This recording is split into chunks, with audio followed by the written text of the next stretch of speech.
जय माताजी मित्रों।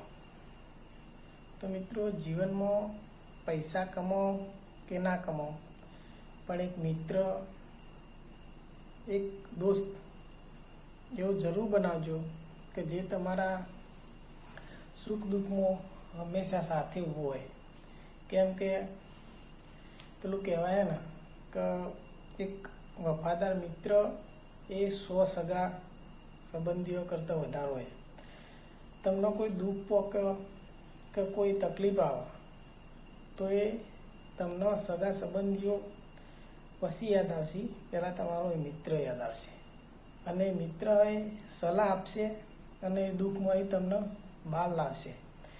एटले ज मित्रों, जीवन में एक वफादार मित्र, एक वफादार दोस्त जरूर बनावजो। जो तमारी लाइफ में पण कोई आवो दोस्त होय, कोई मित्र होय तो एने तमे आ विडियो मोकलजो। जय माता।